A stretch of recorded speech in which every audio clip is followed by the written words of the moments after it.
Friends, आज हम बात करेंगे भारत की औद्योगिक नीति के बारे में।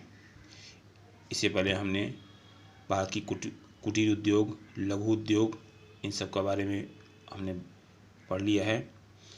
उनके उद्देश्य क्या होते हैं, उनकी समस्याएं क्या होती हैं, उन समस्याओं के समाधान के लिए क्या उपाय किए जाते हैं और सरकार की तरफ से उन समस्याओं के समाधान के लिए क्या उपाय अपनाए गए हैं, इन सब के बारे में हम पढ़ चुके हैं। अब हम भारत की औद्योगिक नीति के बारे में बात करते हैं। भारत की औद्योगिक नीति में सबसे महत्वपूर्ण है 1991 की औद्योगिक नीति, लेकिन इससे पहले भी कई औद्योगिक नीति आ चुकी हैं, जिसमें सबसे पहले औद्योगिक नीति थी स्वतंत्रता के पश्चात 1948 की औद्योगिक नीति। लेकिन पहले हम देखते हैं कि औद्योगिक नीति होती क्या है। अगर किसी भी देश, कोई भी देश अपने कोई पॉलिसी बनाता क्यों है, तो भारत सरकार ने भी औद्योगिक नीति बनाई थी। तो औद्योगिक नीति क्या होता है, देखिए, औद्योगिक नीति से तात्पर्य सरकार के उस चिंतन से है जिसके अंतर्गत औद्योगिक विकास का स्वरूप निश्चित किया जाता है तथा जिसको प्राप्त करने के लिए नियम और सिद्धांतों को लागू किया जाता है। औद्योगिक नीति एक व्यापक अवधारणा है जिसमें दो बातों को शामिल किया जाता है। पहला है कि औद्योगिक विकास एवं संरचना के संबंध में दृष्टिकोण क्या रहेगा, यानी कि जो औद्योगिक नीति बनाई जाएगी उसके विकास और स्ट्रक्चर के लिए हमारा दृष्टिकोण या देश का दृष्टिकोण क्या रहेगा, क्या सोचता है। दूसरा, इस दृष्टिकोण की प्राप्ति के लिए औद्योगिक इकाइयों को नियंत्रित एवं नियमित करने के लिए किन सिद्धांतों, प्रक्रियाओं और नियमों को अपनाया जाएगा। यानी कि पहले तो इसका दृष्टिकोण क्या रहेगा, फिर उस दृष्टिकोण को जो हम भविष्य में प्राप्त करना चाहते हैं उसके लिए हम कौन से सिद्धांत, नियम इन या प्रक्रिया को अपनाते हैं, इस बात का इसमें वर्णन रहता है। आगे देखिए, इसमें उन सभी सिद्धांतों, नियमों और रीतियों का विवरण होता है जिन्हें उद्योगों के विकास के लिए अपनाया जाता है। यह नीति विशेष रूप से भावी उद्योगों के विकास, प्रबंध और स्थापना से संबंधित होती है। इस नीति को बनाते समय देश का आर्थिक ढांचा, सामाजिक व्यवस्था, उपलब्ध प्राकृतिक और तकनीकी साधन और सरकारी चिंतन का विशेष ध्यान रखा जाता है। अर्थात कि औद्योगिक नीति में सभी नियमों, सिद्धांतों को अपनाया जाता है, उनका विवरण होता है, किस तरह से हमारे जो दृष्टिकोण हमने रखा है उसको प्राप्त किया जा सकता है, किन किन उद्योगों को विकास किया जाना है, उसकी व्यापक रूप से अवधारणा होती है, उस पर किस प्रकार से प्रबंध किया जाएगा, कैसे उसकी स्थापना होगी, और सबसे बड़ी बात, इन सब चीज़ों को निर्णय लेते समय देश की आर्थिक स्थिति कैसी है, सामाजिक स्थिति कैसी है, वहाँ पे प्राकृतिक साधन कैसे उपलब्ध है, इन सब बातों का विशेष रूप से ध्यान दिया जाता है कि उसी के अनुरूप जो हमारे यहाँ संसाधन उपलब्ध हैं उसके अनुरूप हम अपने देश का विकास किस प्रकार कर सकते हैं। औद्योगिक नीति का महत्व भी होता है कि कोई देश जब औद्योगिक नीति करता है उसका महत्व क्या क्या है। कोई भी राष्ट्र है उसका उचित और तीव्र औद्योगिक विकास के लिए एक सुनिश्चित, सुनियोजित और प्रेरणादायक औद्योगिक नीति होती है या होना आवश्यक है, क्योंकि जो औद्योगिक नीति में घोषित होते हैं या पूर्व में घोषित होते हैं उसके आधार पर ही कोई राष्ट्र अपने उद्योगों का आवश्यक रूप से मार्गदर्शन और निर्देशन करता है। प्रत्येक देश या औद्योगिक विकास के लिए कई नीतियाँ अपनाता है, उस नीतियों के आधार पर ही वो कार्य करता है।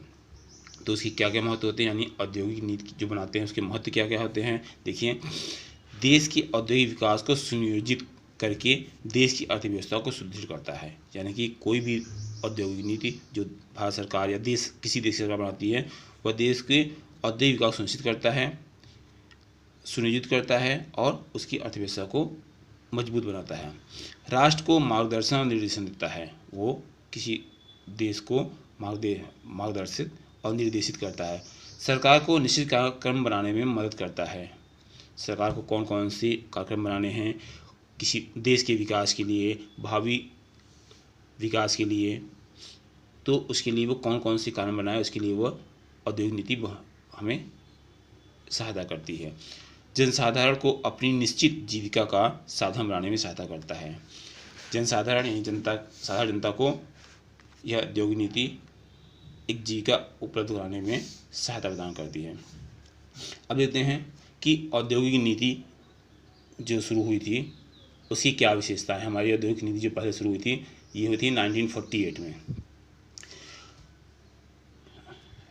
हमारी पहली औद्योगिक नीति थी 6 अप्रैल 1948 को प्रथम औद्योगिक नीति की घोषणा की गई थी। इस नीति में अगले कुछ वर्षों तक जो औद्योगिक इकाइयाँ विद्यमान थी उनका राष्ट्रीयकरण नहीं करने का विचार किया गया और ये विचार किया गया कि सरकार के स्वामित्व में नई इकाइयों का स्थापना की जाएगी, यानी कि जो इकाइयाँ पहले थी उनका राष्ट्रीयकरण न करके बल्कि नई इकाइयाँ स्थापित की जाएगी जो सरकार के नियंत्रण में काम करेगी। यानी इसमें क्या गया है, इसमें औद्योगिक नीति में निजी और सार्वजनिक क्षेत्र के साथ साथ कार्य करने पर जोर दिया गया, यानी कि मिश्रित अर्थव्यवस्था के बारे में बात की गई। अब इसकी विशेषताएं क्या है, यानी औद्योगिक नीति 1948 की विशेषताएं। सबसे पहला विशेषता है कि उद्योगों का वर्गीकरण कर दिया गया। इस नीति के अंतर्गत उद्योगों को 4 भागों में विभाजित किया गया। कौन कौन से थे, क्या कौन कौन से भाग थे इसके, देखते हैं। पहला है पूर्णतः सरकारी क्षेत्र। इसमें जो सरकारी क्षेत्र कौन कौन से, इसमें उद्योग, शस्त्र निर्माण और युद्ध सामग्री, परमाणु शस्त्र के उत्पादन और नियंत्रण और रेल यातायात के स्वामित्व प्रबंधन, यानी कि सुरक्षा और राष्ट्रीय हित को ध्यान में रखते हुए ये 3 उद्योग थे जिन्हें पूरी तरह सरकारी क्षेत्र में रखा गया। इन पर केंद्र का एकाधिकार रहा। नेक्स्ट है अधिकांश सरकारी क्षेत्र, यानी आधारभूत उद्योग। इस वर्ग में कोयला,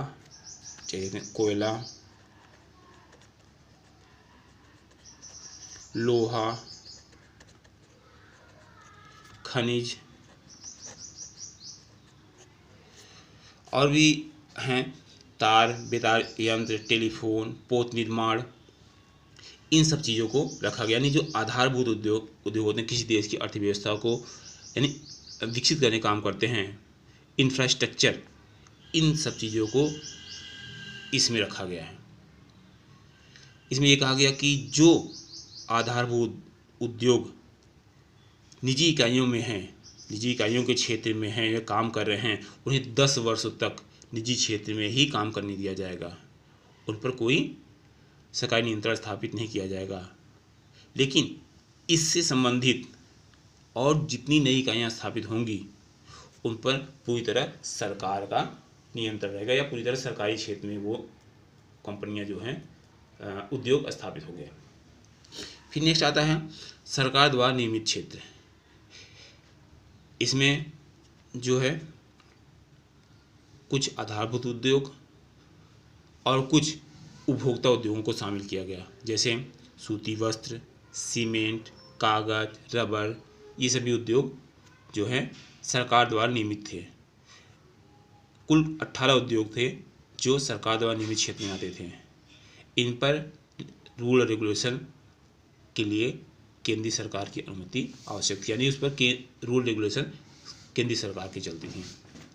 फिर नेक्स्ट आता है फोर्थ, पूर्णतया निजी क्षेत्र।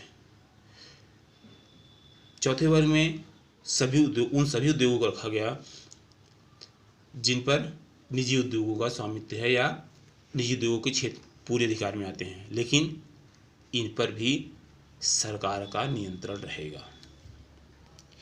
नेक्स्ट लेते हैं कुटीर एवं लघु उद्योगों का विकास। हमारी औद्योगिक नीति में 1948 में कुटीर एवं लघु उद्योग के विकास की बात कही गई। इसके अंतर्गत इनको महत्वपूर्ण स्थान दिया गया, यानी कुटीर एवं लघु उद्योगों को। इनके विकास का जो उत्तरदायी सौंपा गया वो राज्य सरकारों को सौंपा गया और इनके विकास के लिए, इनकी सहायता के लिए विभिन्न स्तरों पर विशेष संस्थाओं के निर्माण पर बल दिया गया। इसमें यह भी कहा गया कि सरकार जो है कुटीर एवं लघु उद्योग और बृहद उद्योग यानी बड़े उद्योगों के बीच समन्वय स्थापित करने का कार्य करेगी। नेक्स्ट आता है विदेशी पूंजी। कोई भी देश है उसके तीव्र विकास के लिए या तीव्र औद्योगिकरण के लिए उच्च तकनीकी और विदेशी पूंजी या ज्ञानवर्धक दृष्टिकोण और विदेशी पूंजी या पूंजी बहुत ही आवश्यक माना गया है। इसलिए सरकार ने विदेशी पूंजी के प्रति उदारपूर्ण रुख अपनाया, लेकिन उन्हें यह भी कह दिया कि विदेशी उपक्रम जो हैं उनके पदों का बाद में भारतीयकरण कर दिया जाएगा, वो यानी वो विदेशी पूंजी तरह नहीं रहेंगे, यानी उनका राष्ट्रीयकरण कर दिया जाएगा। नेक्स्ट है प्रशुल्क एवं कर नीति। इस नीति के अंतर्गत सरकार की प्रशुल्क नीति का मुख्य उद्देश्य था कि अनावश्यक विदेशी स्पर्धा को रोकना होगा, जिससे कि जो उपभोक्ता पर अनुचित भार पड़ता वो न पड़े। पूंजीगत विनियोग करने, बचत में वृद्धि करने, कुछ व्यक्तियों के हाथों में संपत्ति का केंद्रीकरण रोकने के लिए इस प्रणाली में आवश्यक सुधार किया जाना जरूरी था, जो कि सरकार ने अपनाया। नेक्स्ट है श्रमिकों के हितों की सुरक्षा। इस नीति के अंतर्गत औद्योगिकरण को बढ़ावा देने के लिए या उसे कहते गति देने के लिए, उत्पादकता में वृद्धि करने के लिए श्रम और प्रबंध के मध्य यानी श्रम और मैनेजमेंट के बीच मधुर संबंध बनाए रखने पर मत दिया गया, जिससे कि श्रम शक्ति का पूर्ण और कुशलता से उपयोग किया जा सके। इसके लिए श्रमिकों के लिए प्रेरणा, कल्याणात्मक कार्यक्रम चलाने और श्रमिकों के प्रबंध की बात की गई।